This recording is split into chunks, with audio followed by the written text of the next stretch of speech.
திருவண்ணாமலையில் 10 நாளும் தீப திருவிழா களை கட்டும். டெய்லி காலையிலையும் சாயந்தரமும் பஞ்சமூர்த்திகள் சிறப்பு அலங்காரத்தில் வலம் வருவாங்க. 10 நாள் அண்ணாமலையாருக்கு மாலை போட்டு விரதம் இருக்கிறவங்க நாளைக்கு கொடியேற்றத்திற்கு அப்புறம் மாலை போட்டு விரதத்தை ஸ்டார்ட் பண்ணிடணும். 10 நாளும் விரதத்தை கடைபிடித்து டிசம்பர் 3 மகா தீபம் அன்னைக்கு திருவண்ணாமலை வந்து கிரிவலம் போயிட்டு மாலையில் மகா தீபம் பார்த்துட்டு உங்களோட விரதத்தை நிறைவு பண்ணிக்கலாம். நவம்பர் 24 கொடியேற்றம், நவம்பர் 27 வெள்ளி கற்பக விருட்ச வாகனம், 28 வெள்ளி ரிஷப வாகனம், 29 வெள்ளி ரதம், 63 நாயன்மார்கள் வீதியுலா, நவம்பர் 30 காலை 6 மணிக்கு மேல் விநாயகர் தேர்வடம் பிடித்தல், பஞ்சமூர்த்திகள் மகாரதங்கள் தேரோட்டம்.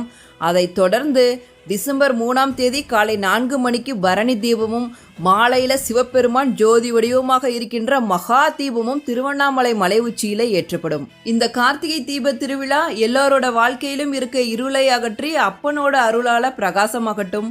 ஓம் நம சிவாய. அன்பே